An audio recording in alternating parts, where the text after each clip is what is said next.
안녕하세요. 반갑습니다. 리치고 김 박사입니다. 안녕하세요. 반갑습니다. 리치고 김기원입니다. 네. 요즘 건설업계가 심각합니다. 63빌딩을 시공하고 또 파밀리에라는 주택 브랜드로 유명했던 신동아 건설이 결국 법원에 기업 회생 절차를 신청했습니다. 오늘 영상에서는요, 이 건설업계가 직면한 여러 가지 위기와 또 여러 가지 이야기들을 함께 나눠보도록 하겠습니다. 네, 좀 놀랐어요. 네, 그렇죠. 63빌딩은 굉장히 상징성이 있는 건물이잖아요. 지금도 사실 상징적인 건물이긴 네, 하죠. 그리고 오래되긴 했지만 안에 들어가 보면 지금도 여전히 너무 괜찮아요. 그럼요. 건물이 진짜 잘 지은 건물이에요. 네. 그런데 그 63빌딩을 지었던, 시공했던 정말 어떻게 보면 중견기업인데 신동아 건설이 사실 2019년도에 한번 옥합을 했었어요. 그러다가 다시 살아나는가 싶었는데 결국에는 이번에 안타깝게도 네, 기업 회생 절차를 신청을 했습니다. 이게 굉장히 큰 의미를 가지는 것 같은데 그렇죠. 어떻게 보시나요? 그러니까 업계 대략 한 58위 정도 되거든요. 네, 엄청 그래서 사실 뭐 지방에 이제 중소 이런 건설사들이 망한 거는 최근 이제 좀 있었는데 어떻게 보면 거의 이제 좀 대형 건설사라고 할 수 있는 이제 신동아 건설이 무너졌다. 그쵸. 이게 이제 업계 불안이 굉장히 좀 고조가 되고 있는 이런 상황이고요. 얼마를 못 막았냐면은 이게 엄청나게 큰 금액도 아닙니다. 사실 기업 입장에서는 여기 60억짜리 어음을 막지를 못해가지고 이제 회생 절차를 신청을 하게 된 거예요. 사실 60억이면 중견기업 치고는 큰 금액은 아니잖아요. 60억이면은 뭐 강남에 조금 비싼 아파트 하나 가격 정도 되는 거죠. 그렇죠. 네. 그러니까 메꾸고 메꿨는데 결국엔 60억을 못 메꾼 거예요. 그죠? 네. 얼마나 많이 메꾸고 메꿨는데 이걸 그렇죠. 못 메꿨을까 하는 생각도 네. 들고. 근데 워낙 이제 신동아 건설이 23년 말 기준으로 부채가 거의 8천억이에요. 부채 규모가. 그리고 부채 비율이 400%가 넘었습니다. 부채 비율이 높았네요. 네, 그래서 부채 비율이 원래는 22년에는 한 350%였는데 요게 이제 23년 말에는 이게 428%까지 부채 비율이 한 80% 가까이 또 는 거예요. 그래서 보통 이제 우리가 얘기하기를 건설업계에서는 이제 부채 비율이 200%를 넘어가면은 좀 위험하다라고 이렇게 평가를 좀 받고 있는데 이게 한 400% 이상 증가를 하게 되면서 이제 계속 어떻게 보면 좀 돌려막기를 했겠죠. 네, 그러다가 이제 올해 1월 달에 문제가 이제 생긴 거죠. 근데 이제 안타까운 것은 이제 신동아 건설이 이렇게 이제 부도가 남으로 인해서 이제 분양을 받았던 신동아 건설이 어쨌든 파밀리에라고 하는 그렇죠. 브랜드로 유명한 회사란 말이에요. 네. 그럼 이제 분양 받을 예정인 분들도 고스란히 피해를 받게 되는 거고 또 그와 얽힌 여러 가지 회사들도 연달아서 좀 파산이 되지 않을까. 예, 맞습니다. 이 내용은 이제 저희가 이제 촬영하는 저희가 지금 촬영하는 날짜가 이제 1월 9일인데 1월 9일 날 이제 단독 보도된 요 내용이고요. 그래서 신동아 건설의 요 부도 위기 때문에 의정부역 파밀리에 이제 공사가 중단이 됐고요. 바로바로 이렇게 그죠, 나타나잖아요. 네. 그리고 전 사업장으로 확산이 불가피하다. 그래서 내용을 좀 보니까 수개월 전부터 이미 이제 공사 인부들의 임금이 지급이 미뤄진 상태래요. 그러니까 인부분들은 이제 사실 몇 개월 전부터 돈도 지금 못 받고 있었던 거예요. 그리고 공정률이 한 30% 정도 수준이라고 합니다. 그리고 내년 7월, 26년 7월 달 입주 예정인 아파트였고요. 미분양이 대략 한 60% 정도 있는 거예요. 네, 그러니까 40%만 분양이 되고 이제 60%는 분양이 안 된 이런 미분양 상태로 지금 남아 있었던 거고요. 자, 근데 이게 이제 신동아 건설이 시공사 또는 시행사로 참여 중인 주택 분양 보증 사업장이 의정부를 포함해서 인천, 평택, 고양, 동탄. 그래서 수도권에 7곳. 총 2,899가구 정도 된다고 합니다. 그리고 이게 보증 금액이 1조 1,000억이 넘어요. 굉장히 큰 금액이죠. 지금 의정부역뿐만이 아니라 지금 신동아 건설이 시공했던, 시행했던, 참여했던 지금 인천 평택, 고양 동탄, 이런 수도권에 있는 모든 곳들도 사실 지금 굉장히 지금 긴장 상태일 것 같아요. 그렇죠. 그러니까 이쪽도 지금 다 문제가 생기게 된 거죠. 그리고 이제 여기 혹시라도 이제 분양을 받으신 분들도 걱정이 아마 태산이실 것 같아요. 허구에서 보증을 해주긴 해주는데 이게 약간 좀 안심하고 보증 받을 수 있으니까 괜찮아라고 해도 되는 건지 그게 약간 걱정이네. 맞아요. 이게 굉장히 중요한 부분인데 원래 이렇게 분양 보증을 받은 사업장은 사업자 이제 분양을 보증을 받았잖아요. 보증을 받았다는 문제가 생겨도 해결을 해주겠다 이거잖아요.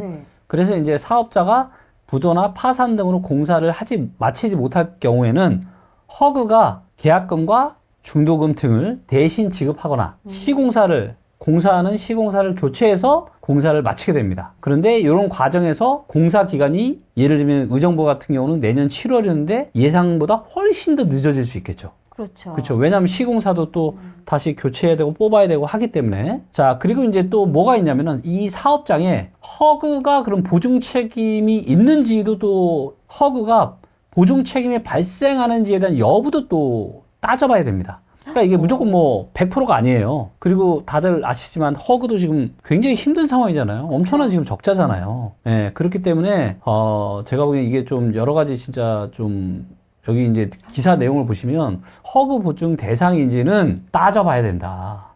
이것도 조금 안심하고 있어야 될 부분은 아니네요. 왜냐하면 아니죠. 당연히 보증을 받을 수 있을 줄 알 텐데. 그렇죠. 일반인 분들은 그냥 해준다고 했으니까 무조건 되겠지. 또 세일즈를 할 때 그렇게 아마 했을 거예요. 그렇죠. 네, 근데 이게 실제로는 신노화 건설이 법정 관리로 넘어가더라도 허즈의 보증 책임이 즉각적으로 발생한다고 보기는 또 어렵다라고 합니다. 다만 희망적인 얘기를 드리자면 네. 신노화 건설이 시공사로 참여하는 사업장이 3개월 이상 공사가 중단되거나 공정률 대비 실제 공정률이 크게 벌어진다라면, 그러니까 예상보다 공사가 진행되기 훨씬 더 미미하다. 그럴 경우에는 허그가 보증 책임을 지게 될 수도 있다. 이렇게 지금 얘기를 하고 있고, 그래서 이제 허그는 사업장에 보증 사고가 났다고 판단을 할 경우에 수분양자를 대상으로 계약금, 중도금, 환금 여부를 조사를 해서 향후에 또 처리를 도모를 해야 되는 거죠. 그러니까 이런저런 것들을 다 따지고 처리하고 뭐하고 하니까 이게 입주가 얼마나 늦어져요. 굉장히 많이 늦어지는 거죠. 그나마 늦어지는 걸로 끝나면 다행인데 네. 예, 또 보상이 안 될 경우도 분명히 발생할 것 같다는 생각이 들어서 그게 네. 좀 걱정이 되긴 합니다. 맞습니다. 이제 분양자들뿐만이 아니라 같이 얽혀 있는 또 크고 작은 회사들이 많잖아요. 맞아요. 그런 회사들도 맞아요. 당연히 아까도 말씀드렸지만 이미 이제 거기 공사 현장에 이제 인부분들도 지금 돈을 몇 개월째 못 받고 있다고 했잖아요. 근데 우리가 건설을 뭔가 하나 할 때 협력사들이 얼마나 많겠어요. 그러니까요. 특히나 이제 신도화 건설 같은 경우는 이제 협력사가 대략 한 700곳 정도 된답니다. 700곳. 그럼 뭐예요? 신도화 건설이 하나 넘어짐으로써 이 협력사 중소회사 700곳이 다 함께 어려워지는 거죠. 그렇죠. 네, 그래서 이런 심각한 지금 문제들이 있는 겁니다. 더 걱정인 거는 사실은 계속 뉴스 기사도 나지만 신노화 건설뿐만이 아니라 다른 건설업계들도 지금 굉장히 비상등이 켜져 있다라고 하더라고요. 그래서 혹시나 또 다른 또 건설업계가 이런 사태가 이어지지 않을까, 줄도상이 나지는 않을까 걱정이 되기는 해요. 네. 그래서 이제 관련 신문 기사 내용을 좀 보시면 이제 부채 비율이 이제 200%가 초과하면 좀 위험하다라고 좀 보고 있잖아요. 네네. 근데 부채 비율이 이제 가장 높은 데가 태영건설이고요. 물론 지난해 3분기 기준입니다. 네. 태영건설이 747%, 금호건설이 640%, 코오론 글로벌이 559%, 그 다음에 D&I 한라가 269%, SK 에코플랜트가 251%, 동부건설이 249% 등등 순입니다. 이름 들면 알만한 건설. 그렇죠. 여기 이제 보시면 GS건설, 계룡건설, 한신공영, 롯데건설. 그래서 상당히 이제 큰 대형 건설사들도 부채 비율이 상당히 이제 높은 지금 이런 상황에 속해 있는 거죠. 아니 왜 건설사 계속해서 저희가 방송에서 그 영상에서도 얘기했지만 건설업계가 위기다라고 했는데 왜 이렇게까지 힘들게 된 건지 원인들이 몇 가지 있을 것 같아요. 네, 그거는 이제 모두가 이제 코로나의 버블에 다들 미쳤었죠. 그러니까 금리가 너무 낮고 부동산 시장 호황이 너무 좋으니까 이제 제가 누누이 말씀드리지만 좋은 의사결정을 잘하는 것보다 잘못된 의사결정을 하지 않아야 되는데 우리가 자동차에도 보면은 악셀레타가 있고 브레이크가 있잖아요. 자, 근데 악셀레타만 있는 자동차는 어떻게 될까요? 자동차에 만약에 악셀레타가 있다. 악셀레타 브레이크가 없어. 브레이크가 없는? 브레이크가 없어. 그럼 어떨 것 같아요? 그럼 어떻게 멈추죠? 달리는 거지. 계속 가속도 긁는 거죠. 근데 모두가 그랬다라는 거죠. 부동산 전문가, 이런 부동산 시행사, 부동산 건설사 전부 다 2020년, 21년 전부 다 계속 올라간다라고 할 때 그때 김기원의 말을 듣고 제가 2020년 중순부터 조심해야 된다 그랬잖아요. 조심해라. 내 진반은 조심해라. 진짜 위험할 수 있다. 근데 그때 했던 이런 개인들이나 기업들이 이 의사결정 하나 때문에 다 망가지는 겁니다. 근데 그게 본인만 망가지는 게 아니라 예를 들어서 개인이 망가지면 제가 여기서 집을 사서 망가졌어요? 그러면 저만 망가지는 아니라 저의 가족들이 다 힘들어지죠? 그리고 이런 큰 기업들이 무너지면 기업만 힘들어지는 게 아니라 이 기업에서 일하고 있는 근로자들, 그 다음 또 뭐예요? 협력사들. 다 연쇄적으로 다 힘들어지는 거잖아요. 그렇죠. 그러니까 이렇게나 이런 너무나도 중요한 이런 부동산 의사결정을 왜 주먹구식으로 하는지 저는 정말 이해가 안 되는 거예요. 그래서 우리가 안전할 때는 우리가 자동차 운전하는 거 똑같잖아. 안전할 때는 좀 악셀레이터 좀 밟을 수 있지만 위험하면 브레이크 살살살살 밟으면서 해야죠. 근데 분위기가 안 그런 거야. 분위기가 너도 나도 막 밟는 분위기야. 고속도로에 있는 거죠. 네. 그러니까 이거를 계속 밟는 거죠. 저는 좀 T적인 성향이 많아서 그런지 제가 모르겠지만 정말 이해가 안 돼요. 왜냐면 대한민국에서 가장 큰 부가 부동산이고 그쵸. 개인이나 기업에 있어서도 부동산 자산이 제일 많잖아요. 근데 여기에 대한 의사결정을 그냥 뭐 계속 오른다? 내 집만은 언제나 옳다? 뭐 맨날 공급 부족 뭐하고 한다? 그렇게 공급 부족이 뭐하고 하면 이 큰 건설사들 왜 이렇게 넘어지고 힘드냐고요. 네, 진짜 여러분들 정말 저는 이 부동산 시장을 제가 냉정하게 바라보면서 너무 이상하게 가스라이팅 하시는 분들이 너무 많아요. 일부 지역에 아주 일부 이런 내용들만 가지고 여전히 부동산 시장이 코어인 것처럼 얘기하고 있지만 실상은 여러분들 23년, 24년 정부가 그렇게 특례 정책까지 편해서 지금 떠받치기를 했음에도 불구하고 지금 이런 일들이 벌어지고 있잖아요. 그리고 이거를 그나마 다 막을 수 있으면 좋은데 이제는 진짜 큰일 났습니다. 왜냐면은 한국은 안 그래도 힘든 상황인데 여기에 외부적인 변수, 미국발 그쵸. 지금 또 경기 침체 우려가 25년에는 하반기 이게 가시화될 가능성이 상당히 높아요. 그러면 진짜 엄청난 충격이 올 거고 정말 우리가 상상할 수 없을 정도의 진짜 위험한 이런 일들이 벌어질 수 있는 거예요, 지금. 지금 상황이 안 좋은데 네. 말씀하신 것처럼 뭐 다들 고속도로에 있는 것처럼 상승할 거라는 생각에 다 달려들긴 했잖아요. 네. 거기에다가 이제 뭐 건설비도 올랐고 그렇죠. 경기도 어렵고 뭐 이런 것들이 다뭐 1중, 2중, 3중으로 겹친 게 아닌가라는 생각도 좀 들어요. 네, 맞습니다. 지금 건설업계 같은 경우는 사실 너무나도 힘들 수밖에 없습니다. 왜냐하면 우리가 지금 건설업계가 4중고에 지금 시달리고 있다라고 하는데 네. 자 보시면 이제 미분양이 이렇게 계속 많죠.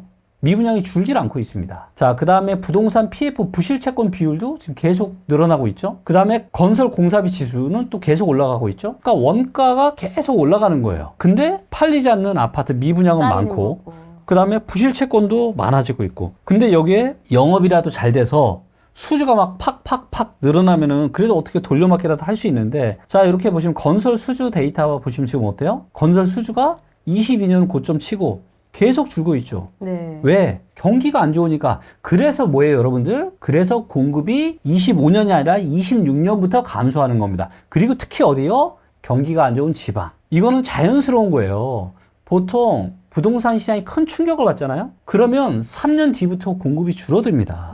이거는 자연스러운 논리예요. 근데 마치 이거를 공급이 부족하니까 부동산 가격이 올라간다고 얘기하는 거는 진짜 이거는 그냥 어떻게 해서든지 상승을 얘기하려고 그냥 껴다 맞추는 거예요. 그래서 저는 정말 이 마음 아픈 일들이 계속 이렇게 생겨나고 있고 앞으로 더 생겨날 것 같은데 정말 언제까지 이런 일들이 계속 벌어질지 그리고 언제까지 그렇게 계속 부동산 상승, 가스라이팅만 할 건지 이게 참 저는 너무 이게 정말 안타까운 것 같아요. 왜냐하면 대다수의 사람들은 그냥 그럴듯한 얘기를 가지고 얘기를 하면 그냥 그런 줄 알거든. 근데 이면에는 수없는 사람들이 지금 경매에 쏟아지는 경매 물건, 무너지는 건설사들, 이게 지금 명확한 팩트인데, 예, 그리고 이게 아직도 끝나지 않았는데, 참 정말 여러분들 단단히 지금 허리띠 졸라매고요. 진짜 조심하셔야 됩니다. 건설 경기가 안 좋은 건 확실한 것 같고 또 네. 특히 잠시 언급이 됐지만 올해 뭐 30개 정도가 건설업체가 부도가 났다고 하더라고요. 근데 그 중에서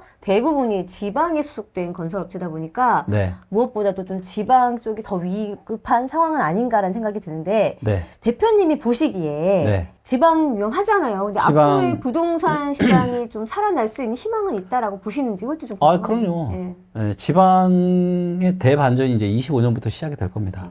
왜냐하면 지방의 건설사들이 진짜 많이 망했잖아요. 그래서 진짜 공급이 없는 데가 어디예요? 지방이에요. 반대로 또 그렇게 생각할 수가 네, 있군요. 아니, 그러니까 실제 데이터를 보면은, 네. 그러니까 많은 전문가분들은 그냥 입주가 확정된 공급 물량 데이터만 그냥 보다 보니까 공급이 작은 것처럼 보이지만, 이거를 입주가 미확정된 데이터까지 보잖아요. 네. 그러면 수도권은 26년만 작고 27년부터 다시 많아져요. 근데 지방은요, 대부분 상당수 지역이 계속 작습니다. 근데 가격은 이미 많이 빠져 있어요. 그러면 가격이 많이 빠져 있어서 충분히 수요를 불러올 만큼 괜찮은 가격인데 공급이 몇 년 동안 없어. 이게 상당한 상승의 대반전을 가져올 거다. 그리고 지방이라고 해서 뭐예요? 건설비가 요새 계속 오르잖아요? 네. 지방이라고 해서 건설비가 서울보다 쌀까요? 똑같아요. 그렇게 차이가 없습니다. 뭐만 차이 있는 거예요? 땅값 차이입니다. 땅값 차이. 그렇기 때문에 지방에도요, 이 원가라는 게 있습니다. 지방의 아파트를 한 채에 짓는 원가가 있어요. 그래서 저는 지방에 대반전이 올해부터 일어날 거고, 그래서 지방 부동산 시장이 많이 이제 힘들고 어려워하시는 분들 많을 텐데, 이제 올해부터 힘내시고, 특히 이제 내년부터는 아마 내년 뭐 어느 즈음, 저는 한 초중반 이후부터는 지방 부동산 시장이 아주 또 활활 타오르는 시기가 올 거다. 이렇게 건설 경기도 보고 좋아질 거다. 그렇죠. 지방의 그렇지. 건설 경기도. 여기서 좀 희망적인 얘기를 제가 말씀드리면은 위기는 언제 오는지 아세요? 환호 후에 위기가 와요. 그렇죠. 2020년, 21년 얼마나 많은 사람들이 환호했습니까? 그리고 그 다음에 22, 23, 24, 25 지금 계속 지금 위기가 오고 있죠. 그쵸. 그리고 이 위기의 절정이 아마도 25년 연말이나 26년 한 상반기가 될 가능성이 높아요. 자, 그럼 기회는 언제 오느냐? 기회는 바로 위기의 절정. 모두가 힘들어하고 이런 안 좋은 소식이 극에 달할 때, 그때에 비로소 기회는 시작이 된다. 네, 그렇기 때문에 지금 힘들어 하시는 우리 건설 쪽 관계자분들 계시면 힘내시고, 정말로 저는 데이터로 제가 다 보고 있잖아요. 큰 맥락은 진짜 제가 데이터로 거의 대부분 제가 잘 맞췄다고 보고 있는데, 내년부터 지방 부동산 시장 진짜 좋아질 거니까 힘내시고 파이팅 하시면 좋을 것 같아요. 또 마지막에 또 희망적인 예측을 해주니까 저도 괜히 덩달아 기분이 좋네요. 네. 자, 아니, 진짜 제가 네. 올해 말부터는 이제 달라진 김기현을 보여드릴 겁니다.